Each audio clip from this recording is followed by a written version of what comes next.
to extend the standard gauge railway. This goes straight to Mr. Eddie's committee. I rise pursuant to Standing Order 53 to seek a statement of the Standing Committee on Roads, Transportation and Housing regarding the plans to extend the standard gauge railway to Kisumu County. In the statement, the committee should provide an update on the extension of SGR to Kisumu County, including the current status of feasibility studies and project timelines, highlighting any challenges or obstacles affecting the implementation of the project and outline the measures taken to address them. 2, clarify whether the government has secured funding for the project, and if so, provide details on the specific sources of funding, including international lenders, bilateral agreements, or public-private partnerships, outlining terms of engagement, repayment plans, and any conditions attached to funding.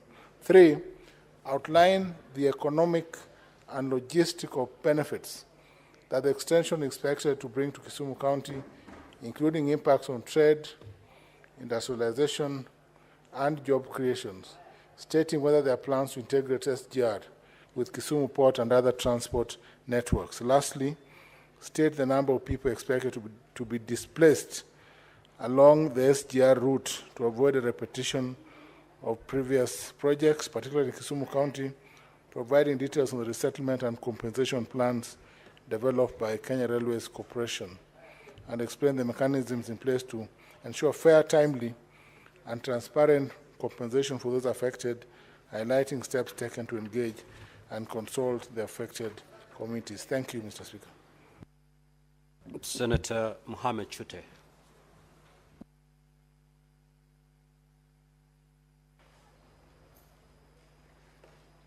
Thank you very much, Honorable Speaker. I have a statement in regards to the Kenya Electricity Generating Company, KENGEN. This is power project in Loyangalani in Marsabit County.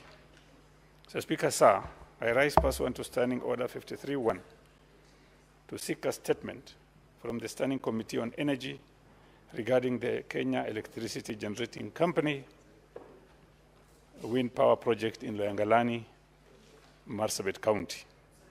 In the statement, the committee should, 1, provide details of the existing policies, agreements, and feasibility studies conducted concerning the wind power project, and explain the project's expected environmental and socio-economic impact, as well as its implementation timeline.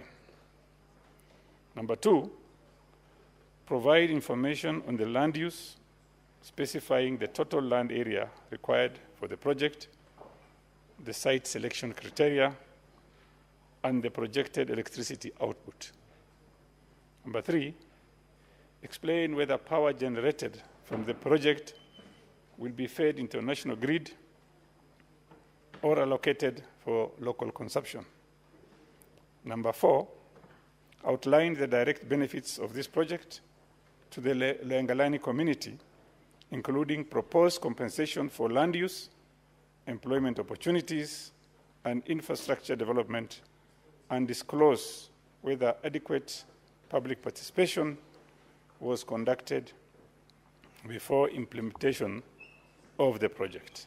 Number 5, state whether KENGEN will establish an operational site in Loyangalani and provide the current status of employment opportunities for local workers and contractors. Finally, Honorable Speaker, number 6, specify the total investment in the project, including funding sources, government incentives, and the development of necessary infrastructure such as roadworks.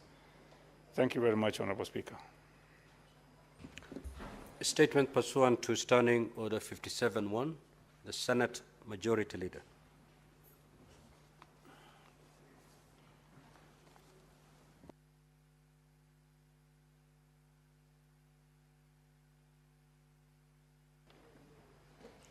Thank you, Mr. Speaker, sir. This is a statement by the Senate Majority Leader on the business of the Senate for the week commencing Tuesday, 18th March 2025, pursuant to Standing Order number 57-1.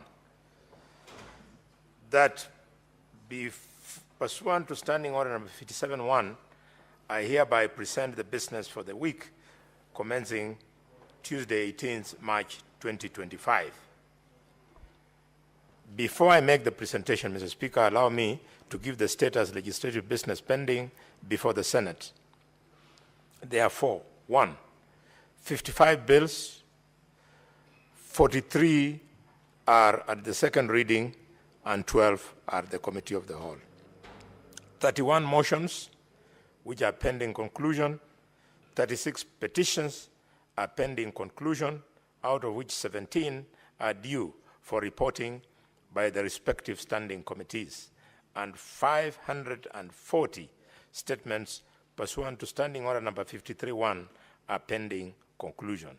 3, on the matter of petitions, honorable senators will recall that the standing orders were amended to have the reports on petitions debated and adopted. So far, the Senate has considered and adopted 8 reports on petitions. Standing Order number 225 of the Senate provides for follow-up on implementation of the Senate resolutions. I therefore urge the relevant standing committees to follow up on the same and ensure that the recommendations on the petitions are acted upon. I also take this opportunity to urge the standing committees that are yet to table reports on petitions to adhere to the timelines provided for in the standing orders. Mr. Speaker, sir, as honorable senators will note from today's order paper, orders number 8 and 9 relate to the financial matters which have timelines.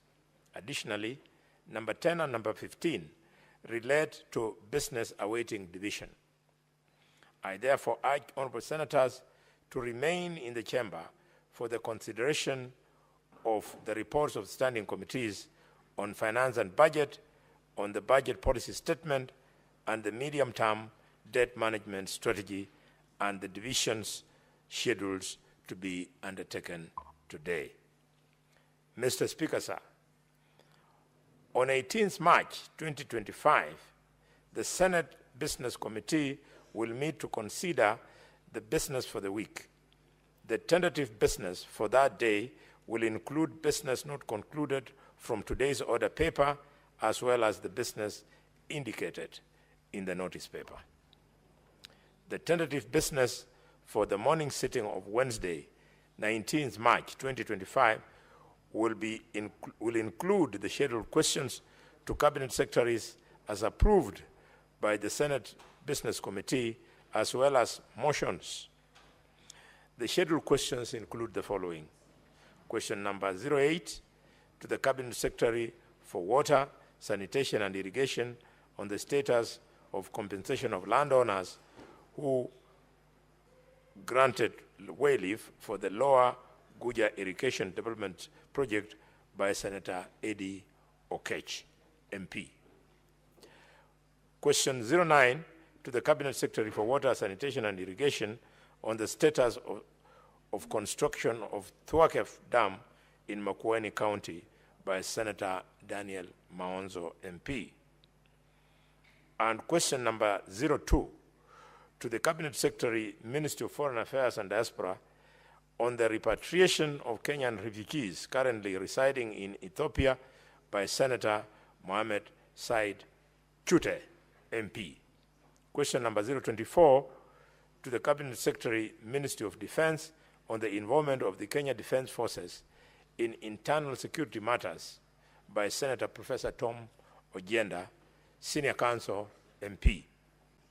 Question number 07 to the Cabinet Secretary, Ministry of Cooperatives, Micro, Small and Medium Enterprises Development on the non-payment of terminal dues to the employees of the former Kenya Cooperative Creameries, KCC, whose services were terminated, you will remember, in 1999.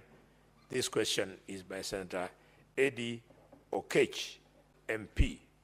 And finally, question number 042 to the Cabinet Secretary, Ministry of Cooperatives, Micro, Small and Medium Enterprises Development on the revival of Kimuri Coffee Factory in Kigumo constituency by the Senator Veronica Maina, nominated MP. Mr. Speaker, the tentative business for the afternoon sitting on 19th of March 2025 will include business not concluded from the order paper for 18th March 2025 and the following businesses. On bills at the second reading, we have the Public Finance Management Amendment Bill, the County Government's State Officers Removal from Office Procedure Bill, the Creative Economy Support Bill, the Livestock Protection and Sustainability Bill, the County Government's Amendment Bill, Senate Bill number 39 of 2024. And then the business in the Committee of the Whole include the following. 1, the Early Childhood Education Bill, the Energy Bill, the County Public Finance Laws Bill, the County Government's Election Laws Bill, the County Assembly Services Bill, the Street Vendors Bill, the Local Content Bill, the Land Amendment Bill, the Cooperative Societies Amendment Bill, the National Disaster Risk Management Bill, and, Mr. Speaker, finally, business on motion. Namely, the motion on the establishment of the National Teaching and Referral Hospitals in Kenya and consolidation of bursary funds for equitable access to education in Kenya. Mr. Speaker, sir, the projected business for Thursday, 20th March 2025 will include business not concluded in the order paper for Wednesday, 19th March, and any other business scheduled by the Senate Business Committee. I thank you, and I hereby lay this statement on the table of the Senate now this afternoon. Now, honorable senators, I will allow comments on the statements that have just been requested from the different committees for a maximum period of 15 minutes. And therefore, if you get an opportunity to comment on these statements, kindly speak for not more than 3 minutes.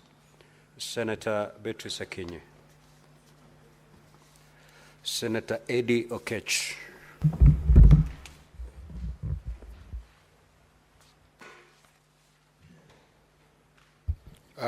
Thank you, Mr. Speaker. I wanted just to, make a few comments on the statement by the Senator for Kisumu, Senator Tom Ojienda, on the extension of SGR. I know it's coming to me and to our committee, the Committee on Transport, Roads and Housing. But, Mr. Speaker, this is a very important project that must be considered, hopefully, with the committee and with the idea of trying to make sure that we can be able to invest our intellect in ensuring that the idea of SGR extension to Kisumu comes about, and not only just to Kisumu, to go all the way to the border of Kenya at Malaba.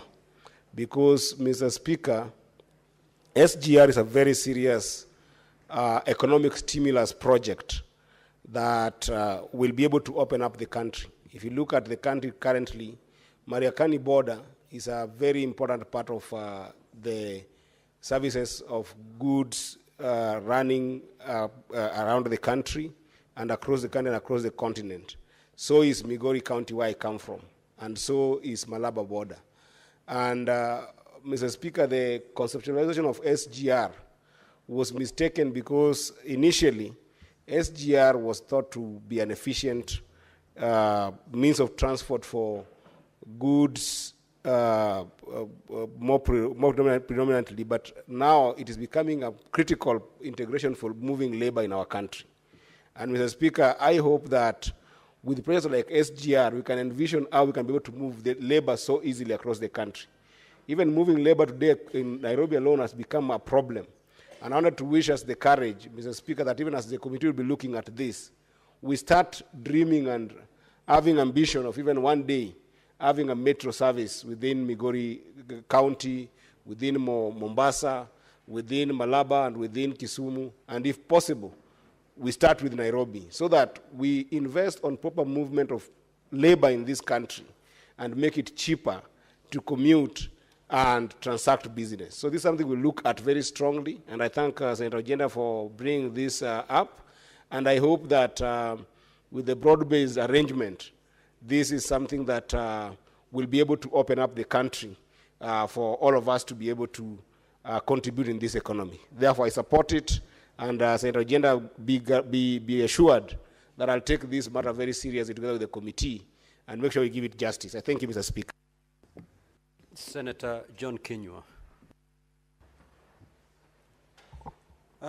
Asante Bwana Spika kunipa fursa hii.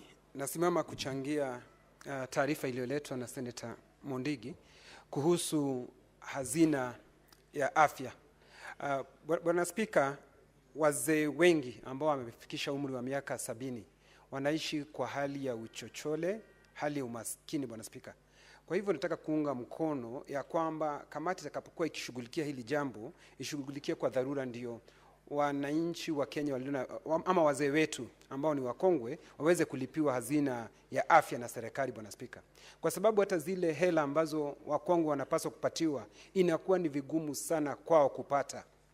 Unapata wanakaa miezi mingi bila kupata zile hela, Bwana Spika. Na ilhali wale wazee ndio kwao ni rahisi sana kupata magonjwa, kwa sababu kwa vile ambavyo unaenda kukua kwa miaka, Bwana Spika, unakuwa hawezi kukaa bila kupata magonjwa, Bwana Spika.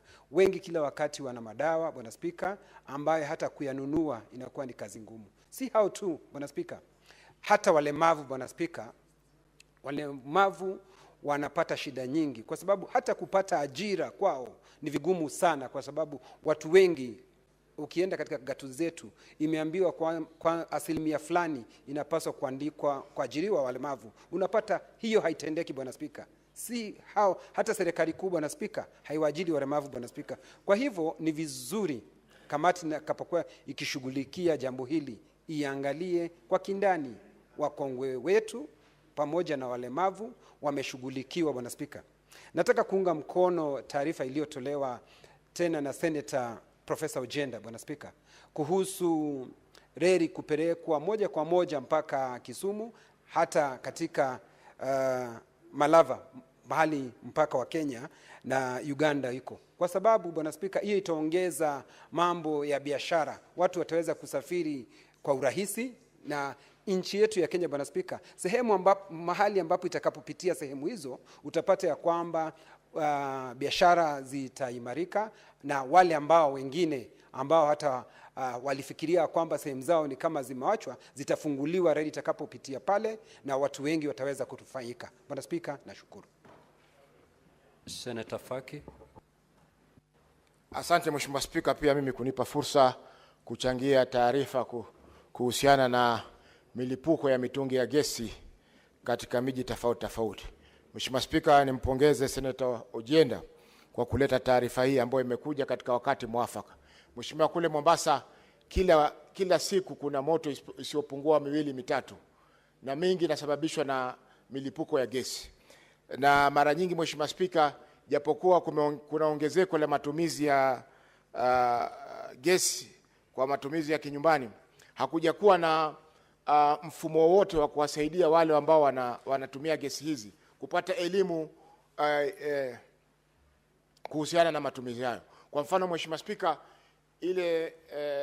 ule mpira ambao una connect mtungi wa gesi kuja mpaka kwenye kichwa ambako kinawaka moto, inatakana itumike baada ya miaka 2 lazima ibadilishwe. Lakini utapata wengine kutoka aliponunua mtungi wa gesi, ile pipe bado ni ile. Na ile mara nyingi huwa inalika kule ndani, na ikilika inasababisha gesi kuanza kuvuja. Na ikivuja ile gesi ndio inaweza kusababisha mlipuko ama moto bila ya matatizo yote. Kwa hiyo Mheshimiwa Spika, jukumu hili la kupambana na moto pamoja na dharura nyingine ni jukumu ambalo liko katika kaunti zetu. Kwa hivyo lazima kaunti zetu zikishirikiana na EPRA, ikishirikiana pia na wahudumu wa zimamoto, waanzishe mikakati ya kuwaelimisha wananchi juu ya masuala ya matumizi ya gesi, kwa sababu mara nyingi wengi wanatumia gesi zile bila ya elimu yoyote, na hivyo basi inawafanya kuingia katika hatari ambayo inaweza kuepukika. Mheshimiwa Spika, kwa mfano katika nyumba moja Mombasa ya Kiswahili ina rumu karibu 10 na kila mtu ana meko. Kwa hivyo moja ikilipuka utapata milipuko 10 inalipuka kwa wakati mmoja, kwa sababu ule moto unasambaa kwa haraka, na vile vile inakuwa ni hatari kwa binadamu na vile vile pia kwa rasilimali ama majumba ya watu hao. Asante Mheshimiwa Spika. Senator Methu. Thank you very much, Honorable Speaker. I want to comment on that statement that has been sought by the Senator for Kisumu, Senator Professor Tom Ojienda, especially on the extension of the standard gauge railway all the way to Kisumu. What I want to agree with the colleagues who have actually said that it will ease movement of people and goods, and it will even make it is an economic viable project, Honorable Speaker. And since the chairman of the committee, the new chairman of the Committee on Transport is here, Honorable Senator Eddy, and whom I have not had an opportunity of congratulating. Congratulations, Senator Eddy. As you take up on this particular mandate, Honorable Eddy, I thought Senator Kinjua actually mentioned that I would wish that you expand your scope, even as you look at the extension of the standard gauge railway from Naivasha all the way to Kisumu. What perplexes the people of Kenya is the fact that governments do not live, they don't live in perpetuity in terms of projects that they have initiated. On this matter of the standard gauge railway, Senator Kenya will tell you that we have a very magnificent railway or terminus at a place called Chaka. We have another one at a place called Olkalau. The railway between Gilgil or Kalau to Nyahururu was rehabilitated. We only saw one train use that railway, and we don't know what became of it. Senator Kenya will also tell you, there was even a standard gauge railway that was done all the way to Nanyuki in Laikipia. But nothing has been done to this effect, or we don't know what became of that particular project. We have a very magnificent railway terminus at Olkalau. We only see it as a white elephant. It was done, it was commissioned, it was opened. Nothing to show for it. The money of the people of Kenya was spent on these particular projects. What became of these projects, Honorable Speaker? Because we cannot just abandon, just because they were started by Uhuru Kenyatta. Nothing is being done to it, Honorable Speaker. And you know, these are capital projects. These are not small projects. These are not the small projects of 1 million chapatis, for example. These are capital projects that, Honorable Speaker, a lot of government money has been pumped on these specific projects, Honorable Speaker. We would want to know, Senator Eddy, as you bring that particular report, we would want that report to be very exhaustive. On the day that we invite the Kenya Railway Service, ensure that these questions do not now come with other senators, Honorable Speaker. Get as many answers as you can so that we're able to serve the people of Kenya better. Asante. Senator Onyonka. Thank you, Mr. Speaker. I would actually like to pick up from where my brother, Senator Methu, has stopped, and that is, Senator Ojienda, thank you for raising that issue. I hope, Mr. Speaker, that when this SGR is going to be laid out, that Kisii will not be forgotten. There has been an announcement which was made by the government that the SGR would actually pass through a place called Nyamira and then go down towards Kisumu. Number two, Mr. Speaker, I really hope that the government realizes that SGR from Mombasa to Nairobi has a bad name. We spent excessively. Nobody knows the details of the agreement. I hope that the government will take it upon itself to even do comparative analysis and look at what Tazara Railway has been given from Dodoma to Moshi.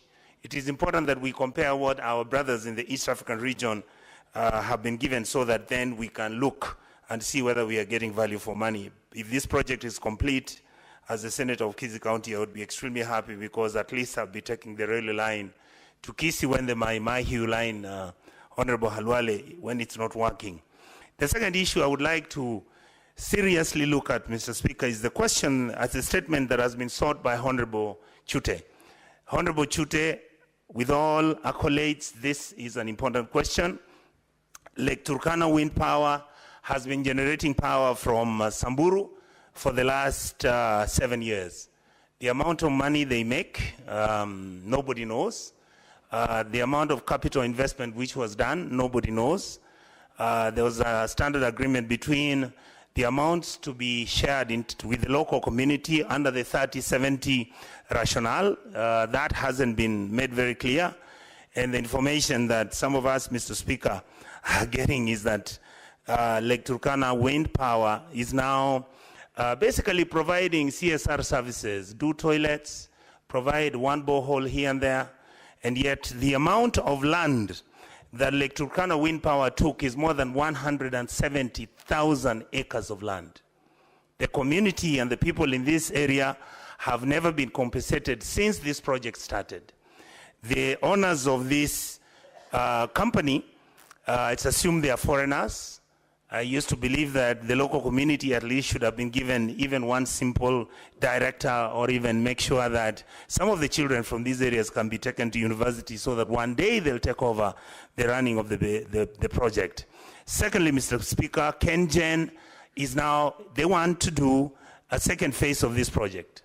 I believe that this is a very good idea, but how I pray that this project.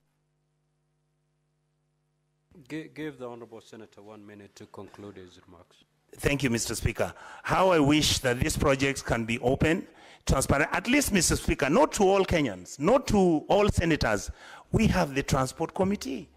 So my suggestion would be, let the government disclose and tell the committee of this House what it wants to do with KenGen, how much it's going to cost, whether it's a PPP. Nobody objects that PPPs don't work. But once they're transparent and accountable, Mr. Speaker, nobody would have an issue as to what project is going to be successful. Thank you, Mr. Speaker, and I really give a lot of accolades to Honorable Chute for bringing this very important matter. Thank you. Senator Boni. Thank you, Mr. Speaker. Mr. Speaker, very quickly, congratulations, Professor Tom Ojienda. I thought your thinking is limited to law, but I can see you appreciate business. Mr. Speaker, because of the issue as raised on SGR, the Parliament of Kenya must put pressure on the executive to roll out SGR, understanding it as the new way to expand the economy of Kenya. Kenya's largest trading partner is Uganda. And therefore, if this SGR will go that direction, then we are speaking to the big picture. Mr. Speaker, I therefore want us to please Senator Onyonga in Nyamira and Kisii there, and then the people of Kisumu, fine. But let upon that development ending, it be remembered that SGR must run all the way to Malaba, through Webuye and Bungoma. That is the route for doing business, Mr. Speaker. Finally, Mr. Speaker, the executive cannot afford to be doing things half-hearted. The SGR that is currently there is useless. It's a slow thing. We must invest in electric trains. The modern way of transporting goods is guided by speed. And the speed that will make a difference is the electric train. Why we are not developing the electric train, God knows. We are doing technology which, Mr. Speaker, is decades old. We must remain as Kenya on the cutting edge.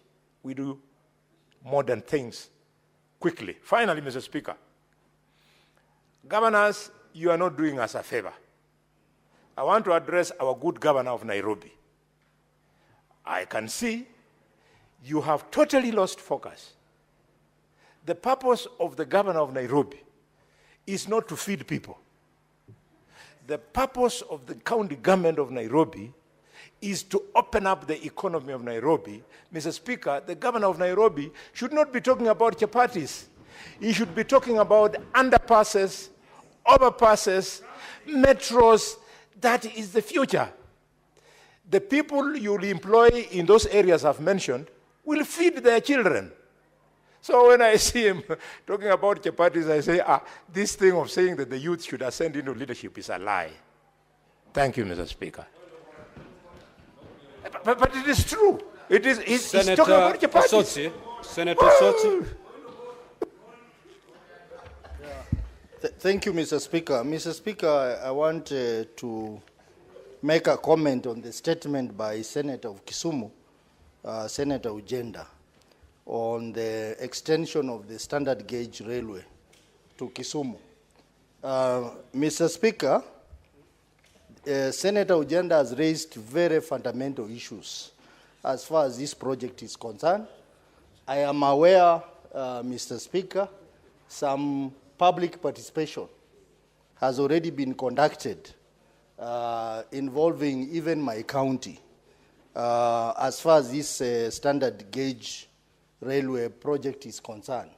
And I want to say that part of the plan is to extend this SGR all the way to Malaba. But I want to raise a concern, Mr. Speaker, because the plans that are there, the preliminary plans that are there, is that this railway, standard gauge railway, will not pass through Luanda, Maseno, Lela, Luanda route. And I was getting surprised why that should happen, Mr. Speaker, because if you use a different route, it means the project cost will be higher, because it means you have to compensate the landowners along the route. But we already have land, railway land, all the way from Kisumu to Luanda. So I wonder why the Kenya Railways has decided to avoid that route, and they're using alternative route, which effectively it means, Mr. Speaker, that the Kisumu-Luanda portion will be left out of this project. And that does not make any economic sense to us as leaders in that region. So we would like to know, not just the feasibility studies, but we want the committee to seek to find out what is the route plan for this project, so that deserving areas like Luanda, which already has facilities, railway facilities, can also benefit from this project. Mr. Speaker, that Luanda area has a lot of infrastructure, not just land, but recently the government also launched the industrial park, which I think makes sense, because if we have a standard gauge railway and we have industrial park, it means the products that will be produced in the industrial park will be transported easily by railway to different parts of the world. So I think this project needs to be relooked at, because already it is showing signs of 1 minute, Senator, to conclude your remarks.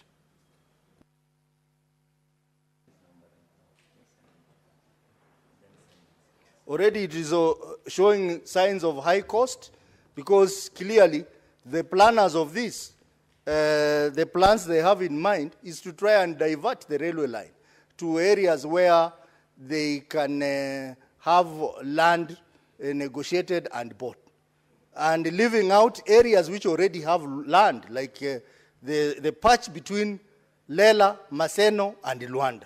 So, Mr. Speaker, I think I fully support this statement, and when this matter was brought to me, I opposed and said it is not fair to exclude the Vihiga area, particularly Luanda area, from this project, Mr. Speaker. I support this statement by Senator, my neighbor, Professor Tomo Ojenda, who has now officially rejoined the ODM party. Next order. Order number 8, motion, consideration of the report of the Standing Committee on Finance and Budget on the 2025 Budget Policy Statement. The Chairperson, Standing Committee on Budget, on Finance and Budget.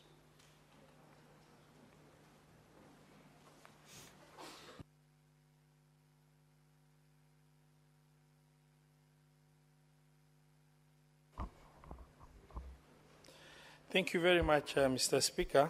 I beg to move that the Senate adopts the report on the Standing Committee on Finance and Budget on the 2025 Budget Policy Statement laid on the table of this Senate on Wednesday, the 12th of March 2025, and pursuant to Section 25(7) of Public Finance Management Act and Standing Order number 187(7) of the Senate.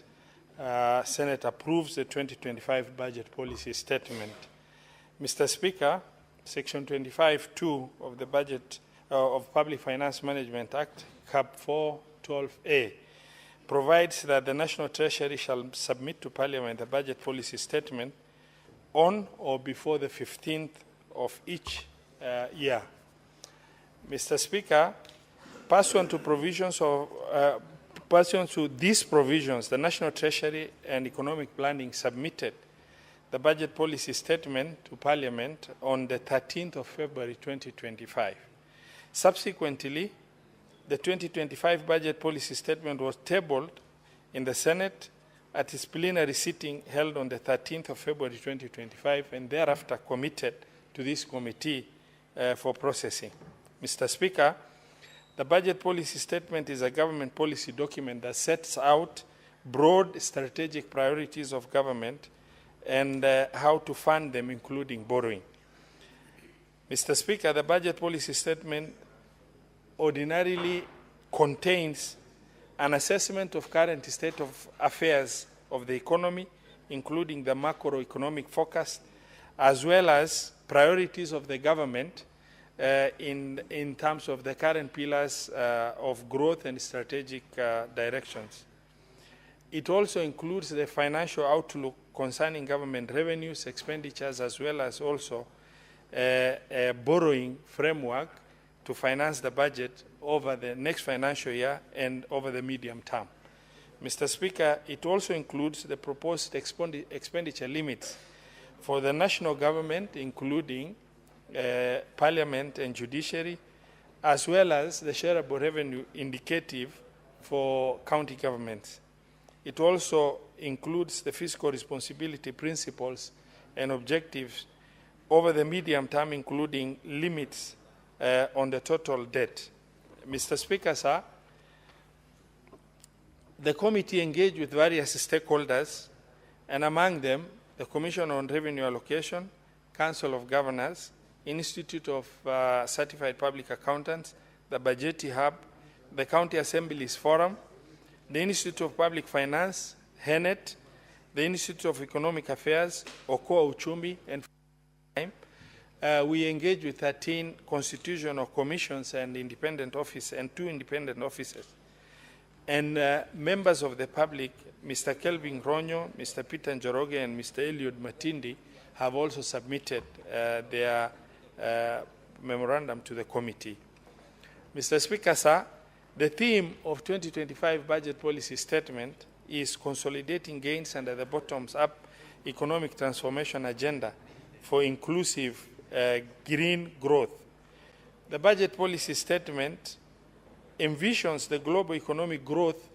It envisioned the global economic growth to be at 3.2% in 2024, and it projected a 3.3% growth for 2025 and 2026. The economic growth in developing economies like ours, it was projected to stabilize at 4.2. And I'm happy to report that ours is stabilized at 4.6 in the preceding year. Supported by technological advancement and growing consumer base and infrastructure development.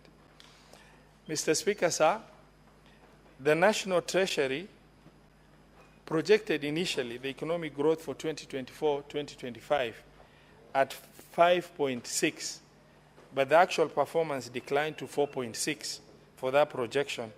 And the Budget Policy Statement projects that in the coming year, 2025-2026, 2026-2027, the economy to grow at 5.3% in both those 2 years. This growth is expected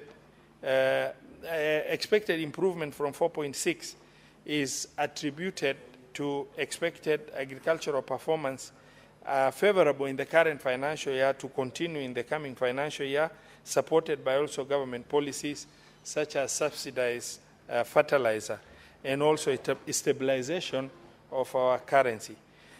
Mr. Speaker, sir, the budget policy statement indicates that inflation has gone down and remained within the 5% target band since 2024.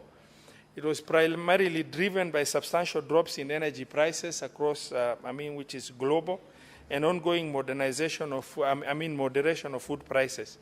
And the food prices have also stabilized. Mr. Speaker, sir, key contributors to the decline overall inflation are consistent negative growth in fuel and food prices in the country between January 2024 and January 2025, especially due to currency appreciation of the Kenya shillings, which now stands at about 128.5 to the dollar. Mr. Speaker, sir, under the revenue outlook, the projected total revenue collection for financial year 2025-2026 is Kenya shillings 3,385.8 billion, which is about 17.6% share of the GDP. Mr. Speaker, this represents an improvement of 11%, which translates to 325.8 billion. Relative to this projection of Kenya shillings 3,060 billion for financial year 2024, the projections the outlook looks a lot better. The government expects to collect 2,825 billion as ordinary revenue and 550.7 billion from ministries in form of appropriation in aid. Mr. Speaker, sir, the first half of 2024-2025, the performance of our economy has been that total revenue performance fell short of target by 107.7 billion from the projected 1,442.3 billion. As at December 2024, which with a collection that was realized of 1,334.7 billion. This was majorly occasioned by the underperformance of the ordinary revenue to the tune of about 93.3 billion. Mr. Speaker, sir, the 2025 budget policy statement proposes several initiatives to improve revenue collection, which include the operationalization of national tax policy and the medium-term revenue strategy 2025-2026 to 2026-2027.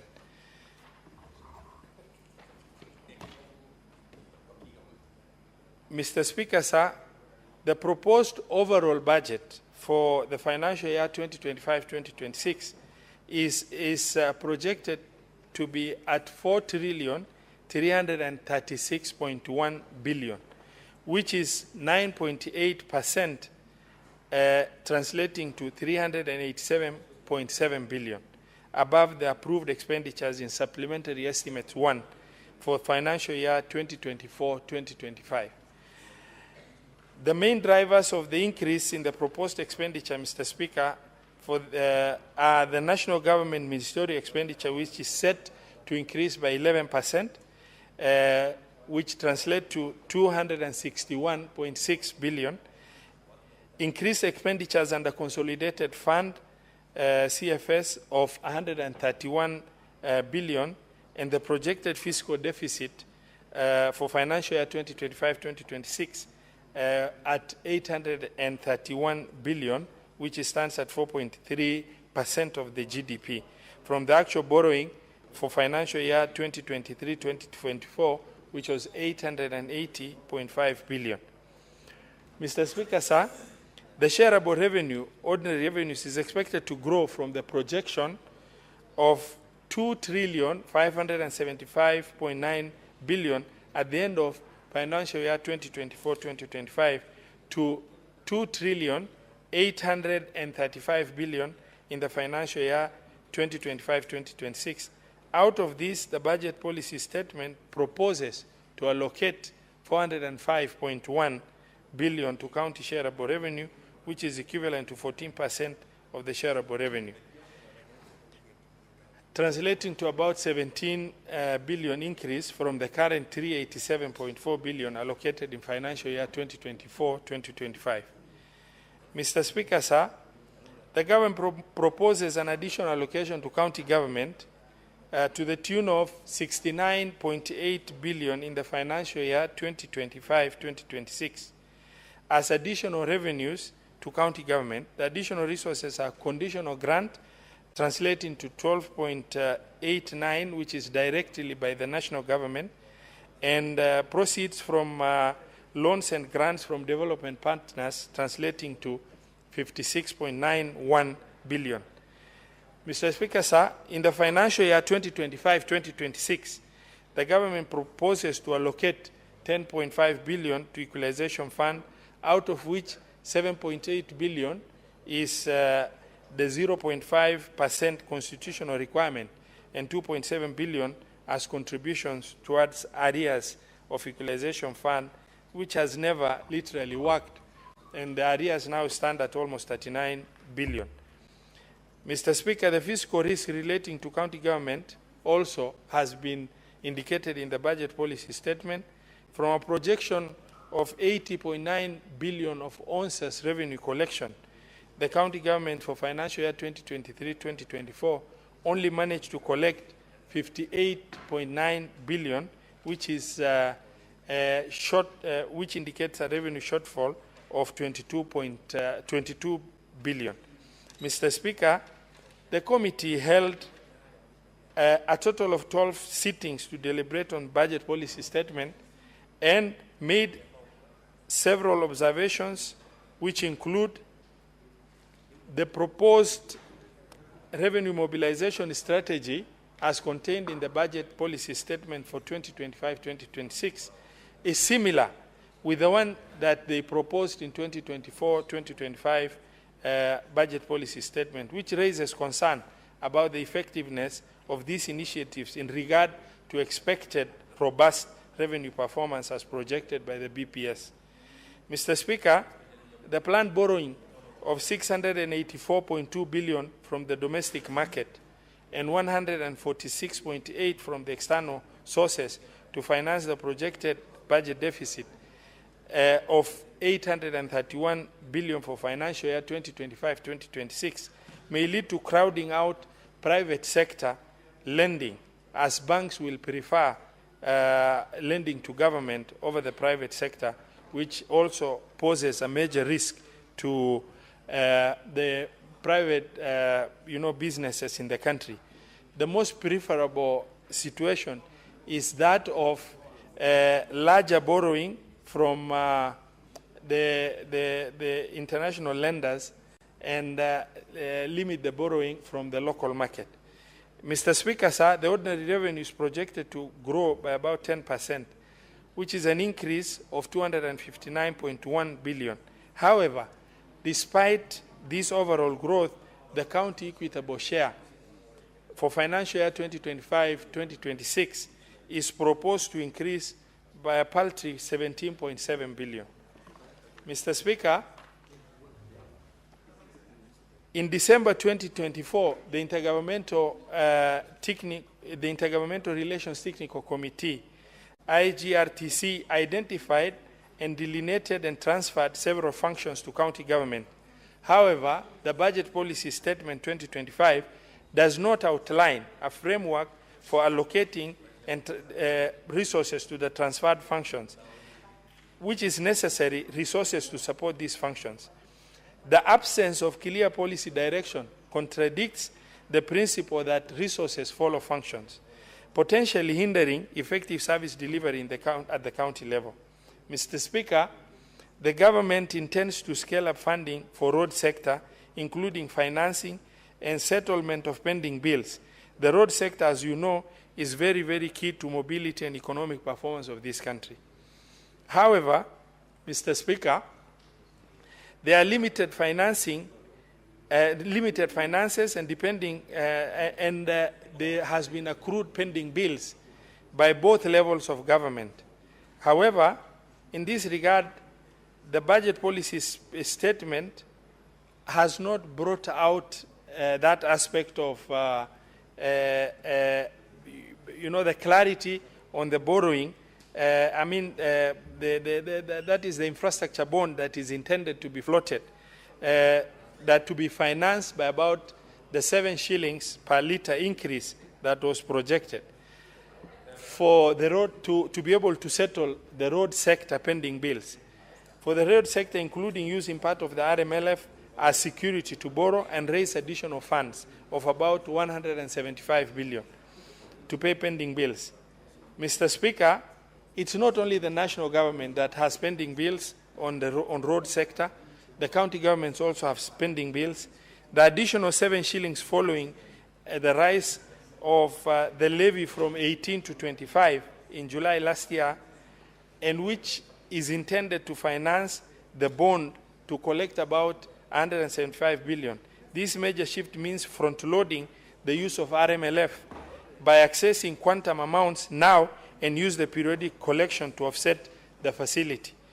Mr. Speaker, the committee has recommended setting aside 13.9 billion from the expected collection of RMLF for financial year 2025-2026 and a proportionate amount as a share of the 175 billion to be able to also facilitate county governments to offset their pending bills on roads. Mr. Speaker, while recent cabinet proposal to merge Kura and Kera is a step in the right direction, the budget policy document has not addressed itself to the issues relating to what that will entail in both those entities. Mr. Speaker, the committee made several recommendations, which include financial recommendations as follows. The county equitable share for financial year 2025-2026 be increased to 465.1 billion for the county government. Mr. Speaker, this is informed, and also the national government equitable share to remain, to be apportioned at 2,359,449 million. That the equalization fund be allocated 10.5 billion. That the additional allocation to counties be at 69.802 billion. That the commissions and independent entities that appeared before this committee have presented very justifiable reasons why some adjustment in terms of budgetary allocation is to be realized. The cumulative allocation proposed by the committee, Mr. Speaker, is about 2.4 billion for financial year 2025-2026. Mr. Speaker, the justification by the counties, by the committee for the proposal of 465 billion to a shareable revenue to county governments is as follows. The committee's recommendation on the county equitable share to be set at 465 billion is informed by consideration of the prevailing economic conditions in the country, such as general economic performance, expected revenue inflation factors, among others. Further, the committee took into account the non-discretionary expenditure from the national government priorities expected to be implemented by the counties. Mr. Speaker, the 465 billion is based on approved Division of Revenue Act number 7 of 2024, which contained an allocation of 400.01 billion, adjusted by an inflation factor of about 4%, bringing that figure to 416 billion. This normally covers the additional growth in shareable revenue and general inflation in the economy. On top of this, the committee added the following non-discretionary expenditure to be borne by counties as follows. The impact of housing levy, which is legislation passed at the national level that has direct impact on the counties, amounting to 4.1 billion.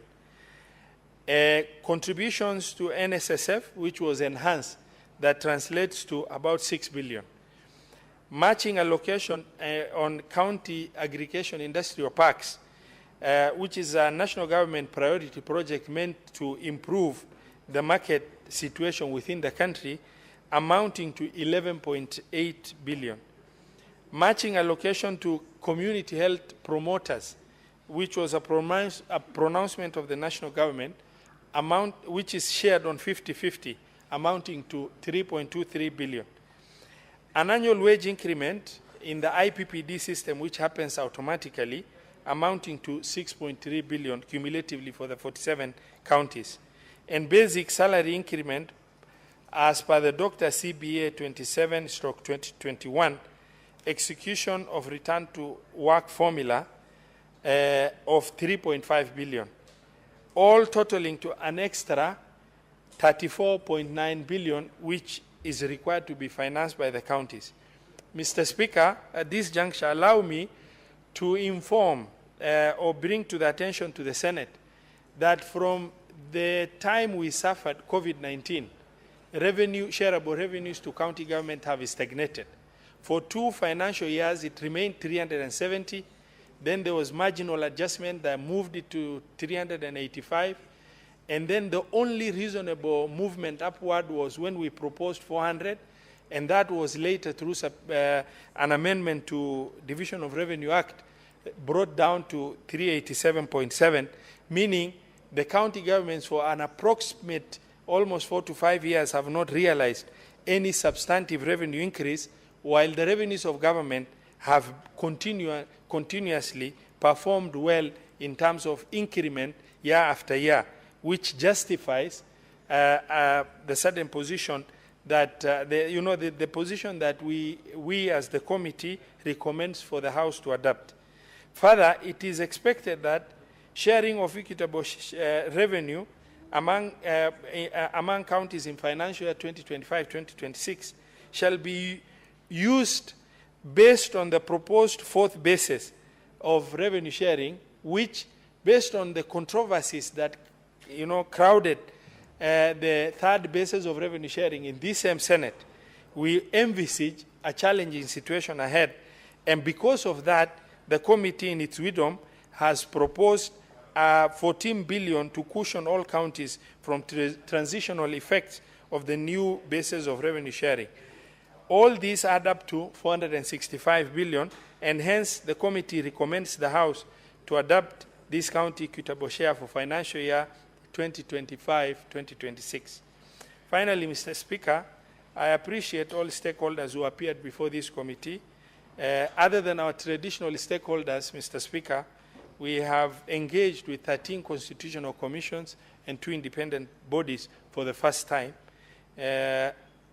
And I also want to extend our appreciation to the members of the Committee of Finance and Budget who had to endure long hours to be able to engage with these strategic stakeholders to take their input. I also wish to appreciate your office, Mr. Speaker, and that of the clerk for facilitating committee activities flawlessly without any hitch. Lastly, Mr. Speaker, I request honorable senators to approve the committee's report on the 2025 budget policy statement. And as I move, I wish to request my brother, Honorable Senator Dr. Boni Kalwale, to second. Thank you, Mr. Speaker.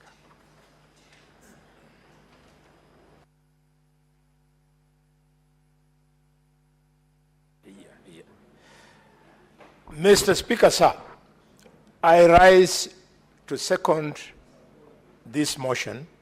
And Mr. Speaker, before I do so, I beg you to allow me. This chairman who has just presented this, moved the motion, Eddie there, Okech, and myself, Senator Abdallah there, Esther Okenyuri, and Honorable Mariam. We have spent a lot of time painstakingly listened to all commissions, combed through this budget policy statement to bring you a quality report. See the level of participation in the House. Mr. Speaker, we are joking. We've been saying all over that, Senate should be given an opportunity to look at the budget. The National Assembly should not be the only one doing it. Where are we today when we are discussing the same matter of the little intervention that we have been given? This deceit must end in this country. Leaders have come to Nairobi to joke with the lives of wananchi. Today, Mr. Speaker, thanks to the lead that we were given by the chair, I have made shocking discoveries in the budget policy statement. Honorable Richard Onyonga has been speaking time without end about budgeted corruption. Inside this budget policy statement, truly, there is documented evidence of budgeted corruption. Mr. Speaker, the way they have done it in this one is that they have taken 29.77 billion shillings that is supposed to go to counties, have taken it to the national government. And by taking it to the government, national government, before you look at it, you can scream that the principle of the national government carrying out functions that are meant to be done by a devolved structure of government is the only one they are abusing. They have done far much more, Mr. Speaker. They have, in the process, made an amorphous reference to projects and programs that they will never implement. Mr. Speaker, as I second, allow me to draw the attention of this Senate and the whole country to these big jokes. No wonder, Mr. Chairman, sir, the Minister for Finance chickened out. He didn't come before us because he knew we were going to draw his attention to the 29.77 billion shillings, which he is allowing to be taken away from county governments. If that money had been allowed to go to county governments, the shareable revenue would have risen from 387 that we have given counties to 419. This is a crime sin. Mr. Speaker, allow me, I know you won't refuse, to move a motion of censure against the Minister for Finance so as to send him a clear message. He cannot tell the media that he cannot come before our committee because he expects us to make reference to the presentation he gave in the National Assembly. He's underrating this institution to very high levels. Mr. Speaker, in this misadventure, 7.2 billion shillings meant for health by county government has been removed and brought to Afya House. To do what, Mr. Speaker? 50 million to go to Kigumo Hospital in Nyeri. Why can they allow the governor of Nyeri to implement that development worth 50 million shillings in his hospital, in his county? Number two, 50 million to go to Kibugwa Health Center in Tarakanidhi. Why can they allow the governor of Tarakanidhi to preside over this development? Mr. Speaker, 100 million to go to Kiambu, to Listigeti Hospital in Kikuyu constituency. This is not equity. In the entire Nyanza province, you've got only one such a hospital serving 4 million people. But in Kikuyu, not in Kikuyu, in Kiambu, there are 5 such hospitals, and they can afford to add them another 100 million so as to keep on adding insult to injury. This is a house of equity. We want to call the National Treasury to order. This is deal cutting and not budgeting. Mr. Speaker, then they have ended an amorphous thing. They call it reproductive maternal neonatal care, child and adolescent health project. They have given it 1.8 billion shillings. What they want to do, they can lie to some of the senators, but you can't lie to me. I'm a doctor of medicine. I know what you're talking about. This is an opportunity to remove money from the budget. Mr. Speaker, sir, cause the minister to come before us. We want to pin him down so that this is corrected before we go to printed estimates. Mr. Speaker, they have put another one called Free Maternity Program. All Kenyans watching me now know that the Linda Mama program is not functional. It is the one where mothers used to get free treatment. And now, in the budget, they have put there, Mr. Speaker, sir, 2.04 billion shillings for a program that is not functional. So, on what do they want to expend these 2 billion shillings? Mr. Speaker, this country is so rich. I mean, if we can afford the luxury of billions just disappearing out of your house, imagine if that money would be pumped into our schools, would be pumped into our hospitals. Mr. Speaker, we have a great country, but we must do more as leaders. You go to Mr. Speaker, the road sector. Projects that should have been done by county governments worth 1.011 billion shillings that have been taken to the national government. To do what? To work on rural access roads in Kajiado, 65 million shillings. Why can they allow Governor Lengu of Kajiado to have these 65 million shillings, and he will decide using his county assembly on which access roads in Kajiado can be done. It simply means they want him to use the paltry budget that he has to fix those, and then there'll be double accounting. The guys at Ministry of Health, they'll say those roads were fixed at 65 million. It's only Parliament which can correct that. And we happen at this time to be the parliamentarians. Mr. Speaker, I don't know in Kilifi. That's where you were born and bred and where you live. I don't know the senator of Mandera. On your way from Isiolo all the way to Mandera, have you ever in your life seen a project of the government constructing bus stages? Have you seen it? That these are stages, modern stages being constructed. You go to Kigali in Luanda, they have constructed proper stages. We have none. And yet, in this budget, Mr. Speaker, budget line number 1091175,200 is for construction of such stages. And how much money is set aside? 203 million. That will never be spent. That will make some people look richer than me. You are not richer than me, I'm telling you. You are so poor.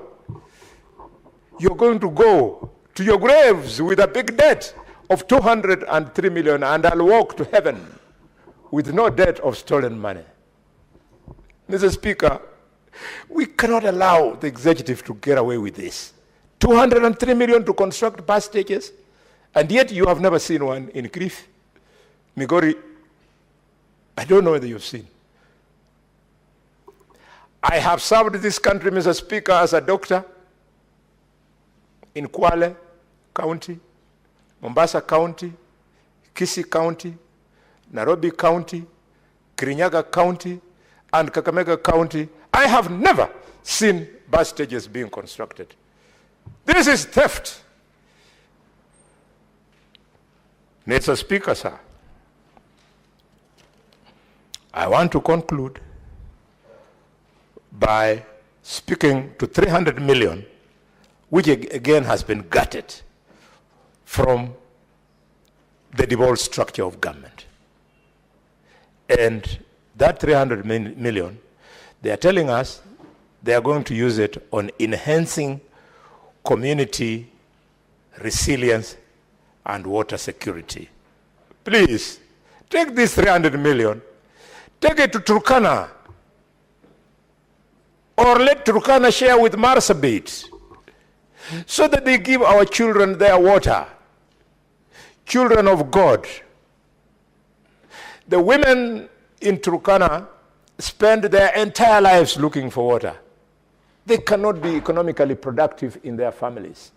And yet you have 300 million that will sit here at Afia House, not at Afia House, at, is it called Maji House or something?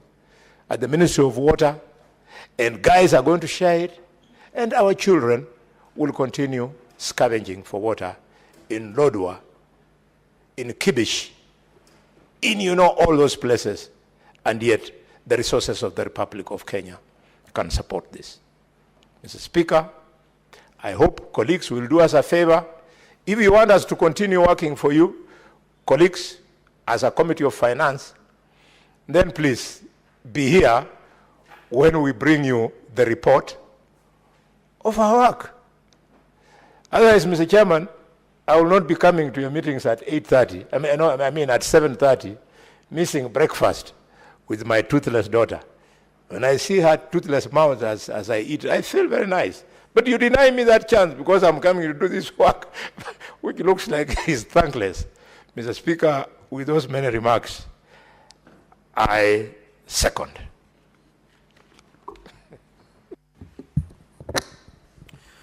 Now, honorable senators, I'll proceed to propose the question that the Senate adopt the report of the Standing Committee on Finance and Budget on the 2025 budget policy statement laid on the table of the Senate on Wednesday, the 12th March of 2025, and pursuant to Section 25(7) of the Public Finance Management Act and Standing Order 186(7) of the Senate, approves the 2025 budget policy statement.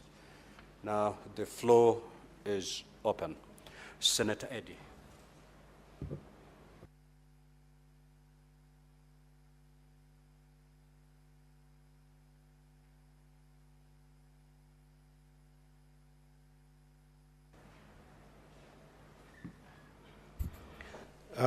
Mr. Speaker, I want to thank you for giving me this opportunity to also share some thoughts on this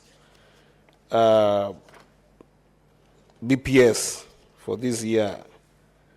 Mr. Speaker, I wanted to start my comment today by looking at chapter 15 of our Constitution.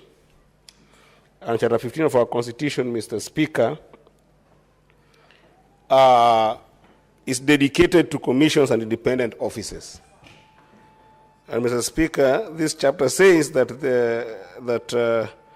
it applies to the commissions specified in Clause 2 and the independent offices specified in Clause 3, except to the extent that this Constitution provides otherwise. And then it goes ahead and lists all the independent commission that we must have, Mr. Speaker.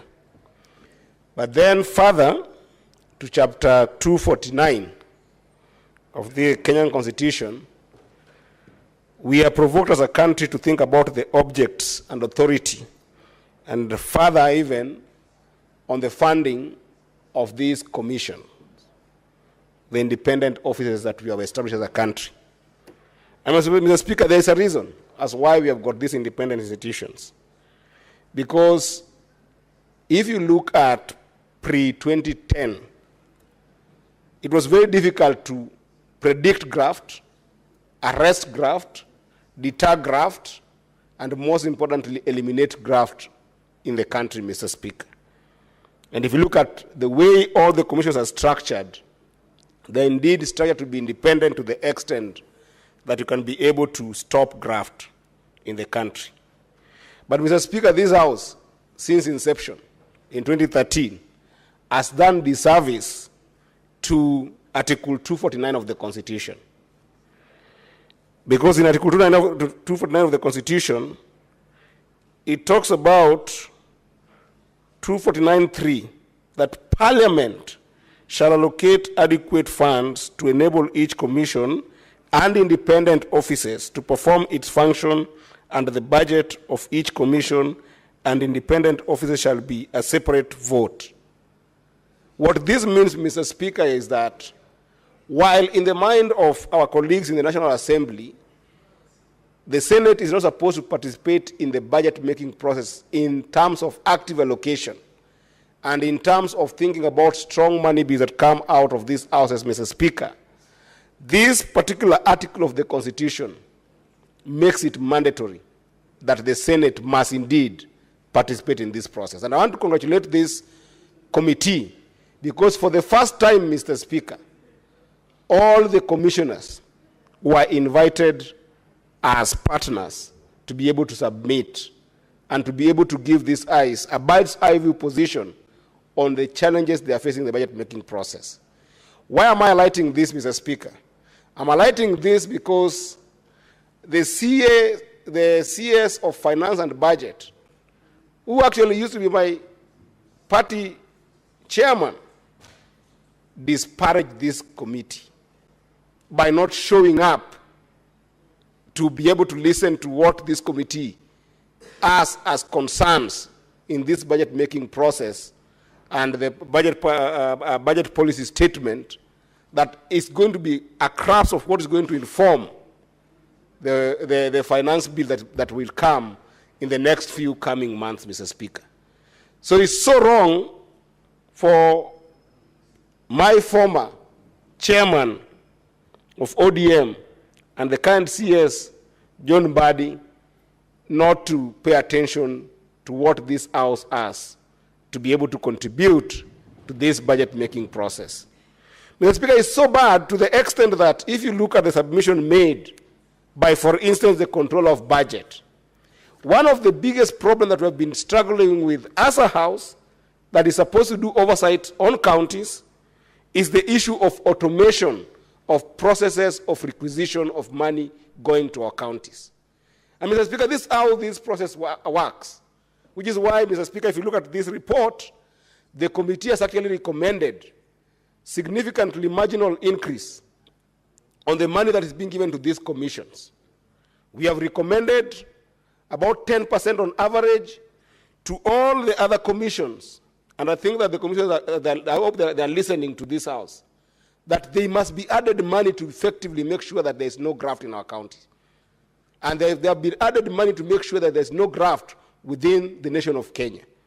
Because the two watchdog commissions, Mr. Speaker, the Auditor General and the Control of Budget, have rightfully gained our respect from their submissions to make sure that they can be able to have up to 20% increment of the money that they envisioned, that the National Treasury envisioned at what they should be given from the budget policy statement. And I'll tell you why, Mr. Speaker. Because of time, I just use an example of lack of automation of requisitions that Controller of Budget has to deal with every single moment. Mr. Speaker, today if you go to our counties, and this exercise we went through with the Finance and Budget Committee when it came from Migori County, if you go and look at the kind of requisitions that are made, for instance, Mr. Speaker, you'll find that the Control of Budget is given requisition with invoices for commercial entities that have done supplies in counties or have done any kind of works in counties to the tunes of X amount of money. And then after giving the authorization that is required by the Constitution under 225, Article 225, after giving authorization to governors, they will then go, and in the IFMIS and IB, you will find that now those invoices are no longer there. If there were 100 invoices given to Control of Budget at the time of requisition, when you go at the time of payment, you'll find that one invoice now is being given, consolidating all the other stakeholders who had supplies to a county, consolidate them to one invoice at the point of payment, to the extent that voiding has become part and parcel of our DNA for payment. Mr. Speaker, money is getting lost in ways that is embarrassing, that is demotivating, that is annoying in counties because of lack of automation in the requisition process by the COB. What is wrong if the COB appears before us and appears before this house through our committee and makes a requisition for further financing to make automation possible? So I want to congratulate this committee, Mr. Speaker, for having strongly listened to all the commissioners and having listened to them to the extent that we have taken an active role in making sure that those commissions and independent offices have been added money in this budget-making process. And I hope that the CS of Finance and National Treasury, Mr. Speaker, will listen to our proposals in this particular report and make sure that those commissions are given what is due to them. And those independent offices are empowered through this budget-making process to get adequate resources to perform their functions. Secondly, Mr. Speaker, is the report from the committee that I sit in, or rather the submission from the Committee of Transport, Road, and Housing that was given to this committee. And I think members can find it in that report. And one of the things that we depicted, Mr. Speaker, is the fight that has continued to go on within the realms of Parliament and within the corridors of court on the issue of RMLF. Mr. Speaker, this is a fight that in this report we have said that if this report passes in this House, when the finance bill comes to these houses, Mr. Speaker, and the issue of RMLF is not solved according to recommendations made by this committee, in this report, we will not pass subsequent budgetary bills in this House. And there's a reason to why, Mr. Speaker. RMLF, right now, you know that when it came about, the government was taking about 18 shillings from RMLF. From that 18 shillings, there's been a contention, time without number, on 10 billion that is supposed to go to counties for a very simple reason. They are county roads, they are national government roads. All these roads are being used by Kenyans, and you cannot take money from a levy that you're taking from Kenyans and choose to give one part of the government money to maintain those roads, and the other is denied. Mr. Speaker, the problem is so endemic that today I was dealing with a matter of Sangalu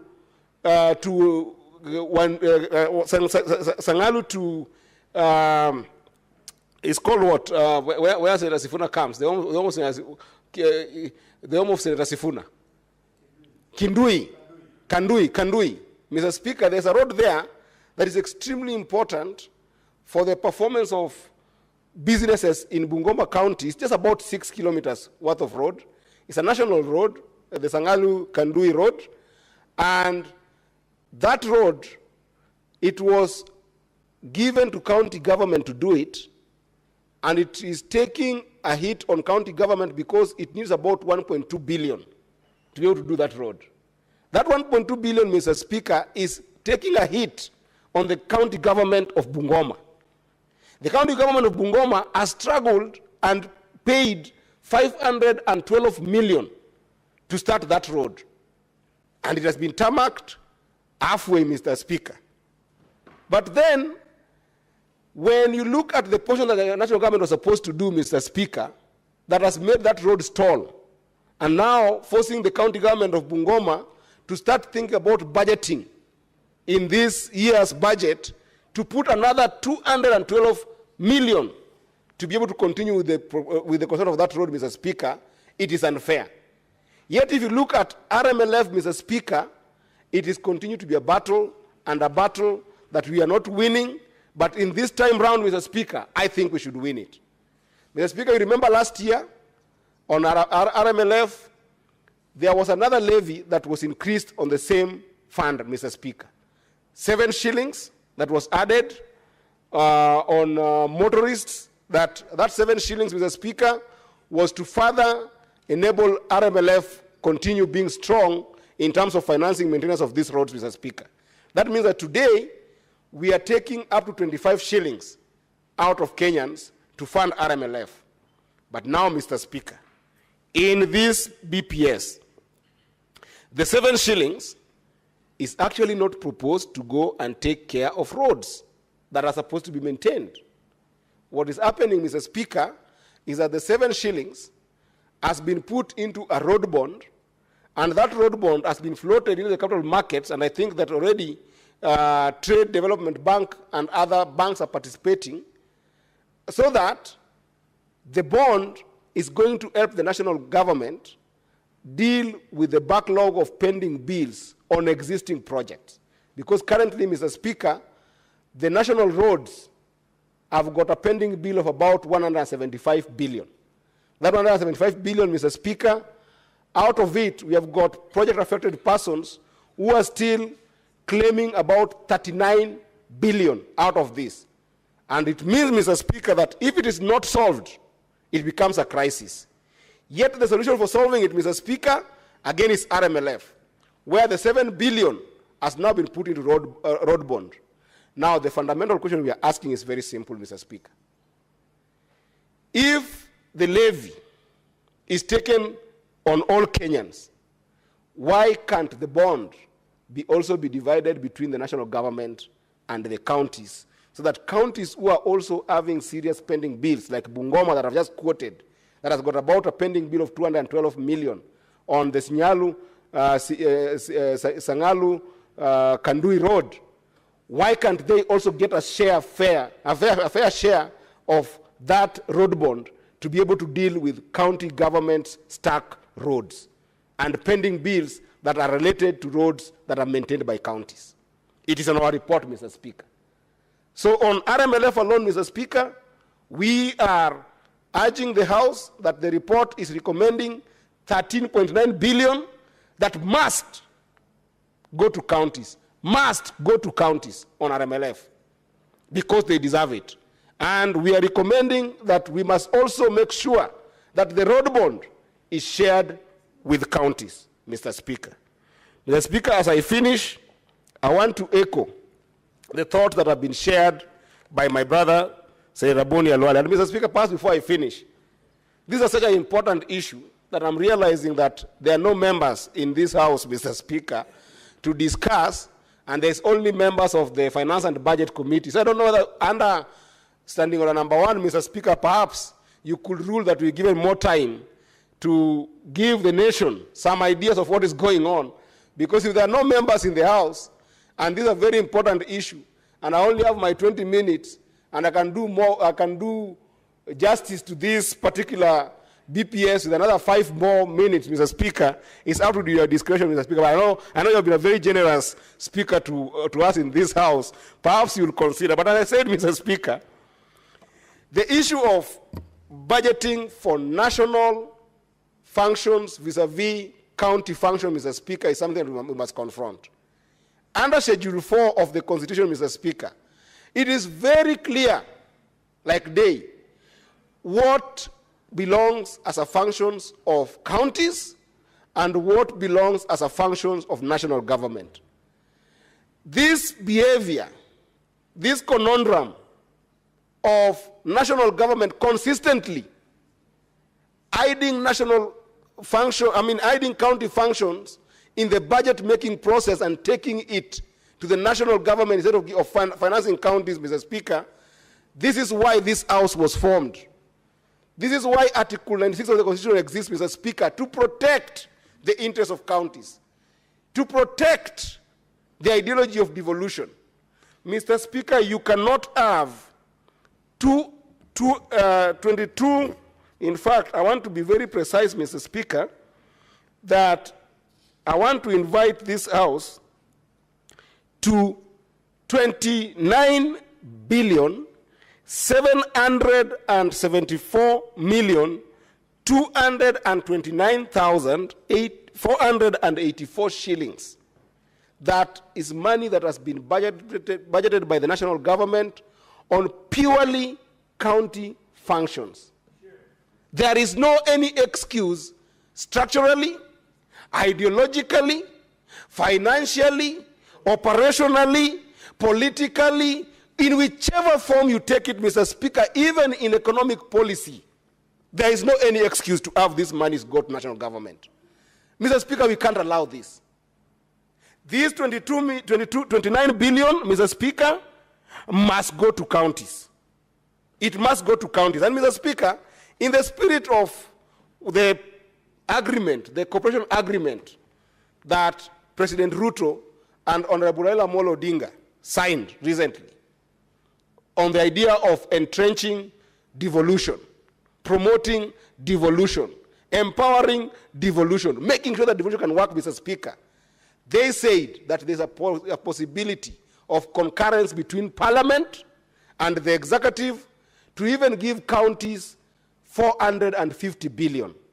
We are now giving them a scientific solution to be able to make sure that these monies go to county. And the scientific solution is this, Mr. Speaker. And Mr. Speaker, I beg for 5 minutes to go through this. The scientific solution is very simple. On vote D133 on State Department for Environment and Climate Change, go and look at that vote on BPS, Mr. Speaker. On the idea of national solid waste management, 40 million that has been given to the national government and that department must go to county. Dear Honorable Raila Amolo Odinga, dear President Ruto, that money must go to county. On vote D1331 on plastic waste management, give the Honorable Senator further 5 minutes. Yes, Sure. I can always be informed by the Senator. Yes. I just want to inform the distinguished senator from Migori that I hear him daring and begging the president and the former prime minister. That is the beginning of where we get it wrong. The solution lies in this parliament. For your information, the chairman of the Budget and Appropriation Committee is a member of ODM, member number 350, I've forgotten, called Honorable Atandi. Can you please use your internal structure to inform Atandi to carry out this, instead of giving the country the impression that the republic belongs to the two principals, the president and the former prime minister?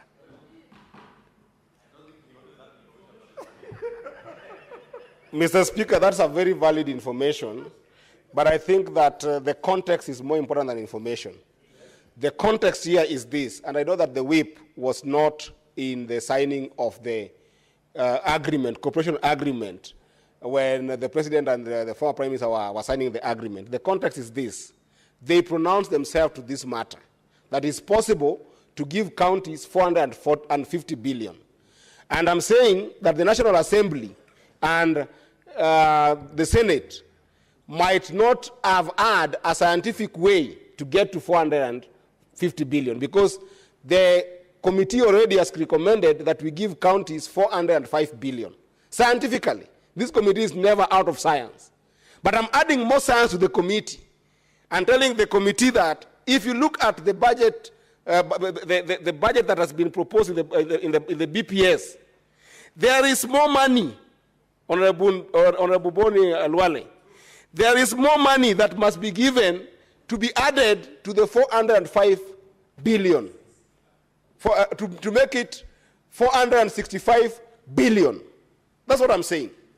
And I'm informing you that on these votes, these monies must go to counties. And I'm going to say them very fast. Mr. Speaker, if you allow me.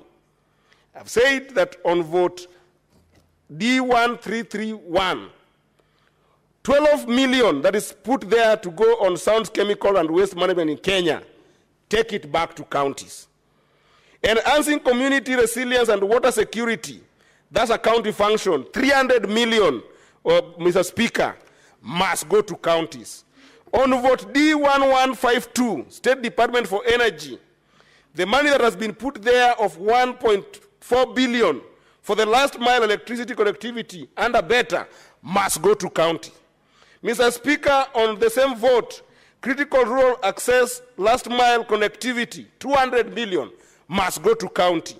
Mr. Speaker, on vote D1162, State Department for Livestock and Development, 20 million put for livestock production interventions. Agriculture must go to county. Mr. Speaker, on the same vote, establishment of feedlots, fodder and pasture, a whooping 50 million, Mr. Speaker, must go to county.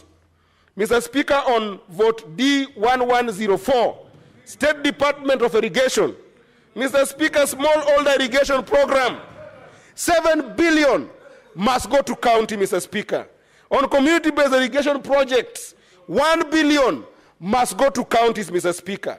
On vote D1091, State Department of Roads, access roads to affordable housing facilities, a whooping 325 million, Mr. Speaker, must go to counties. And Mr. Speaker, on access to roads to industrial park facilities, already counties are contributing to this, Mr. Speaker, and they are struggling in their physical space. A whooping 290 million, Mr. Speaker, must go to county. And Mr. Speaker, because of pressure of time, I must say that if I summarize, the all vote around State Department for Medical Services, a vote of 7.2 billion, that money must go to counties. A whole vote on State Department for the SAL and Regional Development, a whooping 2.7 billion must go to counties. And a whole vote on what we call State Department for Environment and Climate Change, which is coming to about 374 million, Mr. Speaker, must both go to county. Let's insist as a House that we're not going to sit and watch as people claw back on devolution by using a better process that denies counties the power to take control of the basic needs of our people, because that is what Schedule 4 that allocated these functions to county desire to do. Let counties have money to deal with the basic needs. With that, Mr. Speaker, I support and want to be grateful to the Chair of Finance and Budget and the members of the committee for being here so far until now. Thank you, Mr. Speaker.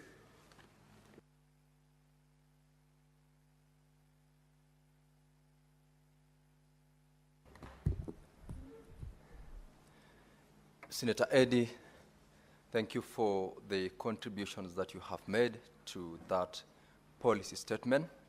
And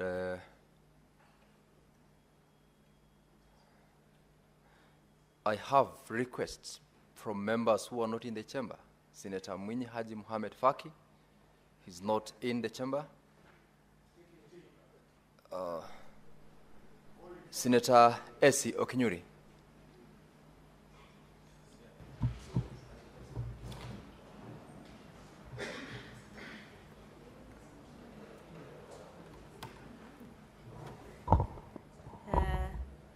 Thank you, Mr. Speaker, for this opportunity. First, before I go into contributing to the BPS, allow me to send my sincere condolences to the family and friends of baby Riwad Yasir Nur. This is a baby whose case of negligence as a member previously of the Health Committee we were investigating. Unfortunately, we lost the baby and is being buried today according to the Muslim traditions. And it's very unfortunate that even the report is yet to be tabled on that baby for the family to get justice. May Noor's soul rest in eternal peace. Mr. Speaker, as I now get back to the budget policy statement, I'm a member of that committee, and we've taken quite a number of engagements to listen to the different stakeholders who came and fronted their proposals. We had the independent commissions who came by and gave what they think. Of interest, was one, the Human Rights Commission. Mr. Speaker, we actually learned that most of these independent commissions have no budget to actually open their offices in the different parts of the country. Mr. Speaker, looking at the recent conflict we've had at the border of the Kisis and Maasais, had we had such a commission, it would be very easy to investigate injustices commissioned in those areas.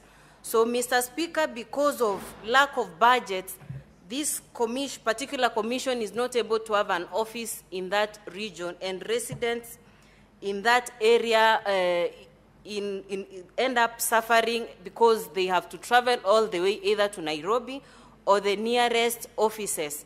Mr. Speaker, if I follow what Senator Halwale was actually saying, Parliament has space to correct some of these issues. We cannot leave this for the political, want the politics at play to determine what we are going to allocate.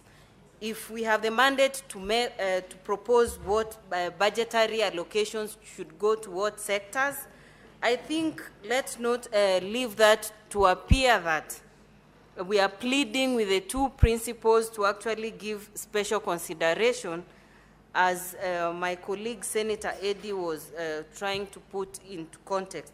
Mr. Speaker, there are several other issues that have come to play.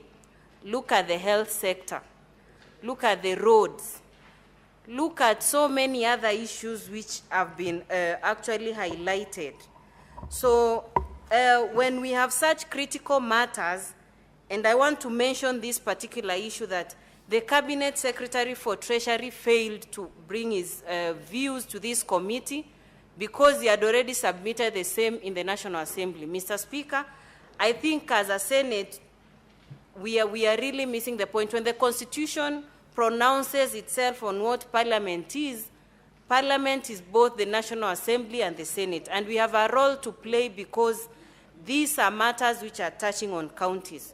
So I feel the conduct of the Cabinet Secretary to this committee needs to be noted, and the Senate needs to bite, or rather we get an explanation as to why the particular Cabinet Secretary decided to take the route he took, even after we as the members of the committee have burnt midnight oil trying to come up with this report to present to the House, Mr. Speaker. Mr. Speaker, we can see that we have overall projections show that inflation is within the targeted ranges that had been given.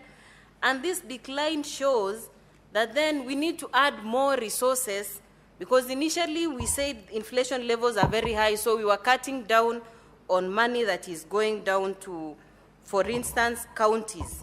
Now that inflation is coming down, we expect that counties this time round are going to actually get more money. And Mr. Speaker, my plea to county chiefs, especially when it comes to use of this money, let us use money wisely so that we are not having county chiefs who are wasting public resources, when we in Nairobi are working very hard to ensure that they are getting this money so that we have services closer to the people, are actually taking it for granted. Mr. Speaker, on the issue of on-source revenue, this is something we also need to touch on, because most of the pending bills that we are talking about in this budget policy statement are as a result of counties overestimating their own sources of revenue.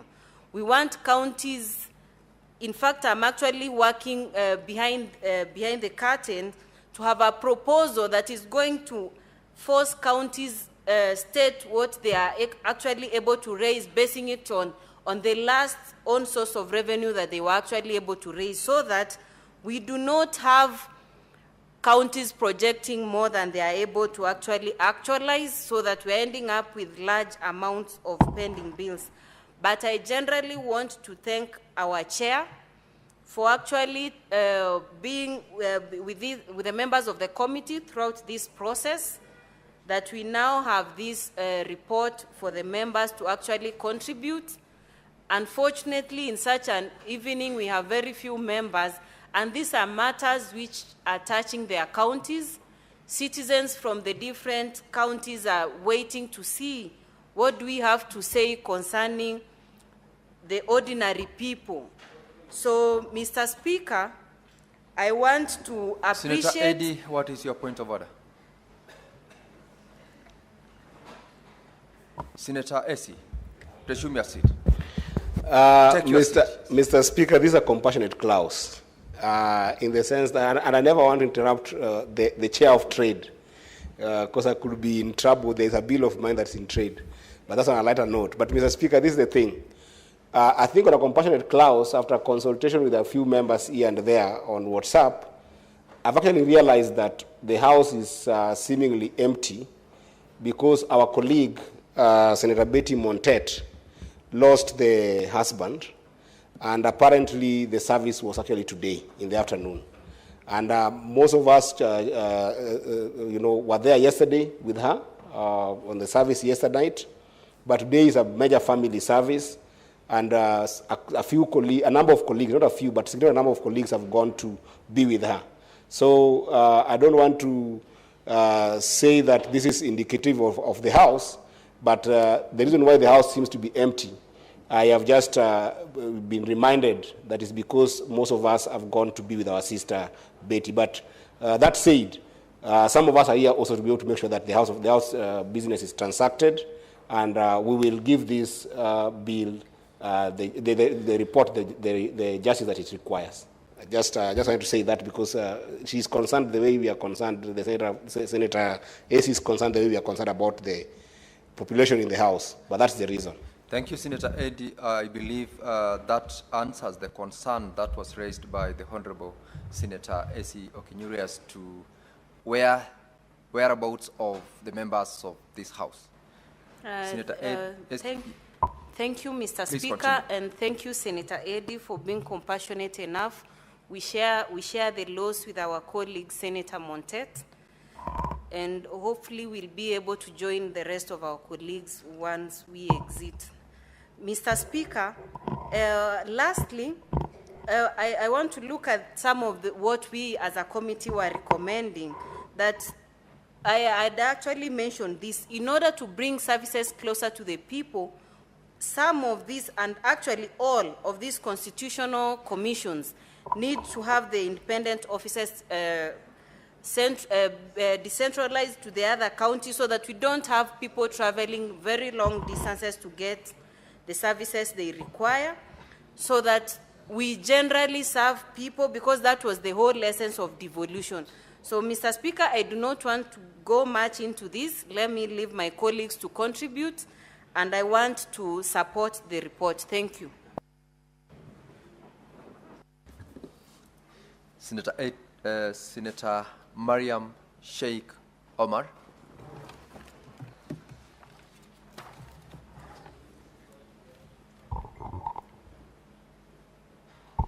Thank you, Mr. Speaker, for giving me this opportunity.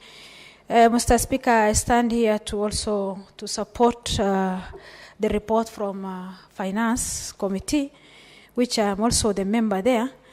Mr. Speaker, first, before I continue, I also condolences to Ridwan, which is a baby Ridwan from Kirinyaga.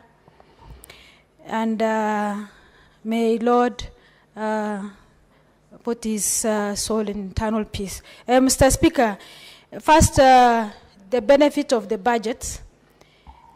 I think the CS Treasury, even if he is in that position, he don't know the benefit of budget. Let me highlight the benefit of the budget. The budget is it improves financial decision making. It also helps the accountability and the transparency.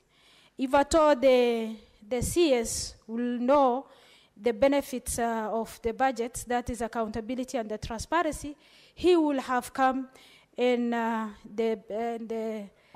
to the committees so that he can highlight the accountabilities and the transparency of the budget we have taken through. It also helps in managing debts and credits, and it encourages also saving. Mr. Speaker, the budget addresses unemployment. Mr. Speaker, on this unemployment, there is value chain, which the budget touch on, which is agricultural side, but they have left out the pastoralist sector, which is pastoralist community. Mr. Speaker, in the side of the health sector, there is a project, there is 29 billion, which has been budgeted under MDA, that is Ministry of Education, Ministry of Health, and it's supposed to be devolution project, which is supposed to be done by the county, and it went to the ministry, and I strictly condemn that that 29 must be strictly go back to the county. Mr. Speaker, the other issue is an issue of pending bills. Mr. Speaker, if we will have known the importance of the budget, that is accountability and transparency, we wouldn't have that volume of the pending bills, which is supposed to be a fast charge on this. Mr. Speaker, when we are transacting with the stakeholders, we realize that we call commissions and independent commissions, and we went through almost 6 of them. Mr. Speaker, that is the first time, this is the first time we are calling commissions, and that showed that we are fighting for, as a Senate, we are fighting for our space, that the budget is the 2 houses, not only National Assembly. Mr. Speaker, I was also in the committee listening to the stakeholders.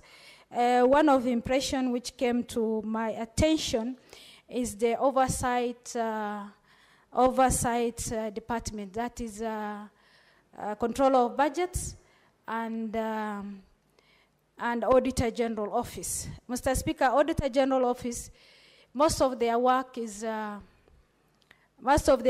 traveling expenses, and their work is normally they go through all the documents of the counties and national governments, and because of cut expenses of the transport, they were hurted. So in that scenario, we need expenditure of the transport of the Auditor General not to be touched, because that is the key mandate of the auditors. Mr. Speaker, the other one is control of budget.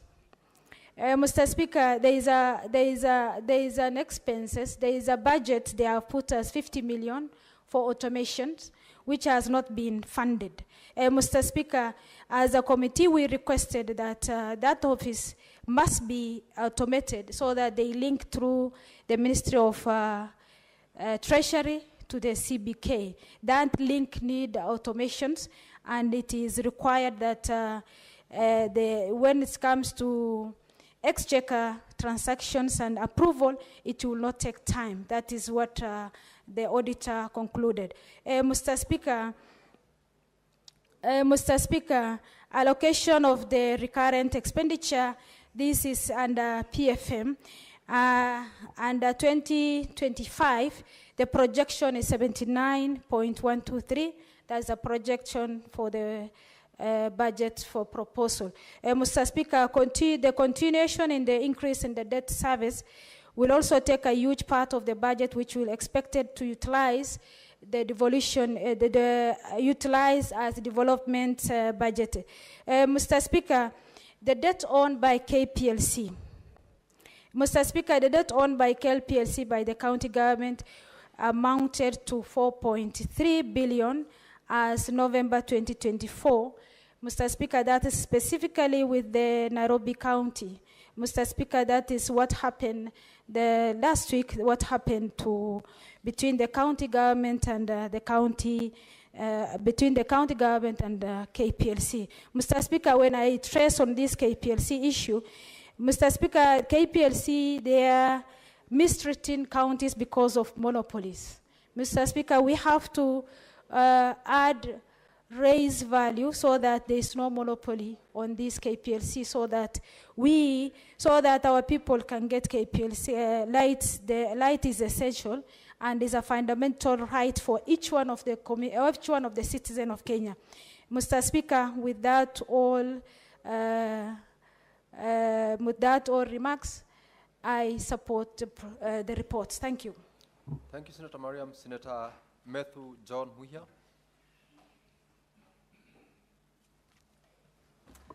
I thank you very much, Honorable Speaker, for giving me an opportunity to contribute to this particular motion and this particular report of the Committee of Finance, led by a very able chairman, Senator Ibrahim Roba. And Honorable Speaker, I've looked at the work that has been done by this particular committee, and I think they have done justice. They have actually done justice to the 2024, 2025, or 2025, 2026 BPS. Honorable Speaker, because I would want to save some time so that colleagues can be able to join our colleague Senator Betty Montet, who lost their husband, and the motor service is ongoing. I also want to try and save some little time. Honorable Speaker, I just want to go straight to the recommendations, especially the financial recommendations that have been made by the Committee on Finance. Honorable Speaker, I am very happy that most independent offices appeared before the Budget and Finance Committee, and they expressed their frustrations, and they expressed, especially where they feel that the Senate, and particularly Parliament, should be able to support them so that they can be able to become better in terms of the work that have been apportioned to them, Honorable Speaker.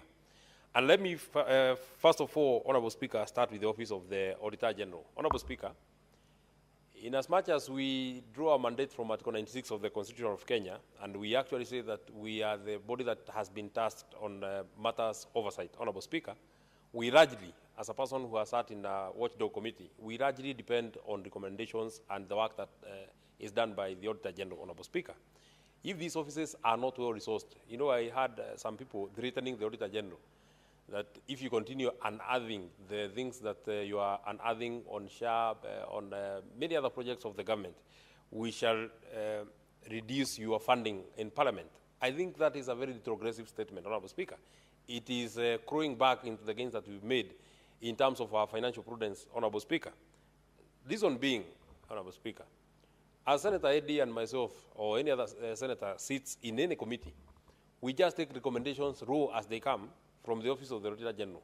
We may want to pray oversight, but do we have the tools as a House, Honorable Speaker? Do we have the expertise, Honorable Speaker? We are just struggling with the oversight fund. We are struggling with our officers who shall be able to help us in our oversight offices in the counties, Honorable Speaker. So the people who can be able to actually help us, because they have the expertise, they have the knowledge, they are continuously trained on these particular matters, Honorable Speaker, it would be the Office of the Auditor General. I am very encouraged that the committee has proposed that they add the Office of the Auditor General 181 million so that they can be able to hire even more and they can be able to employ as much expertise as it would be required. Because, Honorable Speaker, what is 181 million in a budget of 4 trillion? Just an addition so that they can be able to try and protect. Because there are some people whose hands and fingers itch every time they see public resources. Every time they hear and hear the public resources anywhere, be it in the national government, be it in the county government, their fingers itch. Unless you put a very good and strong watchman, Honorable Speaker, they will continue plundering our resources. So I'm very encouraged that this committee, and I would want to encourage the committee of Senator Roba, continue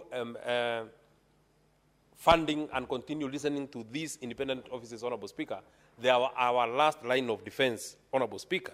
Even when occasionally Parliament does not step up on such matters out of our political inclination, sometimes, Honorable Speaker, the independent offices always step up, Honorable Speaker. On this particular issue of SHA, and you know, had the Auditor General not come out, you would not have expected that that truth would come from Parliament. You would not have expected that truth would come from the ministry. You would not have expected that truth would come from the President. So we must continuously fund the Office of the Control of Budget. Quickly, Honorable Speaker, also going to the other one that has been funded, it would be the Control of Budget. Honorable Speaker, I kept, and twice we met the Control of Budget as a committee of this House, Honorable Speaker, I kept asking the control budget. You know, the reason why you hear that your own county, Bomet, for example, I don't know what the pending bill would be or what the pending bills were in 2022 when your governor came in. The reason why you hear that when he came in, the pending bills were 700 million, and right now they're either 700 million or they're even growing, is because they never pay these pending bills. What they do, Honorable Speaker, and it has been aptly put by a colleague here, they will make a requisition that we want to go and pay company X because they supplied goods X, and these are the documents that have been there. The payment process for IFMIS, Honorable Speaker, are 14 or 13 if I'm not correct. So they'll put all your documents to make that requisition from procurement all the way to step number 12, I think, which is called validation. Step number 13 is internet banking 1. Step number 14 is internet banking 2. Once that requisition comes to the control budget, they'll just look and see. We agreed that in every requisition that I get, there must be an apportion for pending bills. But once that money has now hit the county revenue fund, they do a mischievous thing that they call voiding. They void that transaction. That money that was meant to pay Kamau ends up paying Omondi. That money that was supposed to pay Company Y ends up paying Company Z. And the documents of Company Y will continue being used to draw the money from the consolidated fund, Honorable Speaker, and to confuse the auditor, the control budget, Honorable Speaker. If we don't resource this office so that we can get, Honorable Speaker, a system that the control budget can be able to trail that this money was such an amount, it went straight to the county revenue fund, and that money was used for the specific reason why the money was requested for or the requisition was made for, Honorable Speaker. Honorable Speaker, maybe you may know or not that the way our constitution has been made, we are not deficient in the laws that we have. One of the requirements that we have, Honorable Speaker, is that the development budget for every county or even the national government must be at least 30% of the entire budget. Honorable Speaker, people will make a requisition and say that this money we are using it for development. Once that money hits the county revenue fund, it is again voided. That transaction is voided, and it is used for recurrent, Honorable Speaker. There's no way we can be able to stop this, Vice Honorable Speaker, unless the Auditor General has a view, no, the control budget has a view of how this money is moving, right from the consolidated fund to the county revenue fund to the specific account of the specific requisition, Honorable Speaker. If it is X who requested, that money must end up there. I don't want to buttress that point, Honorable Speaker, but it is extremely important.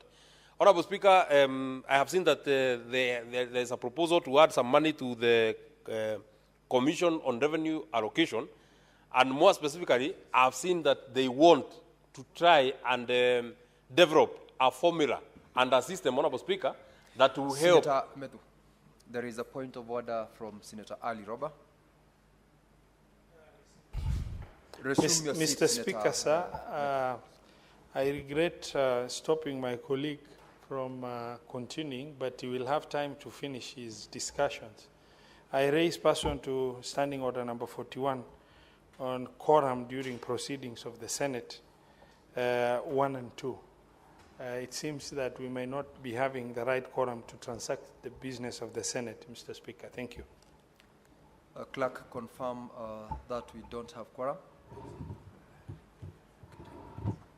The Sergeant at Arms ring the quorum bell for 10 minutes.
Senator Tobiko.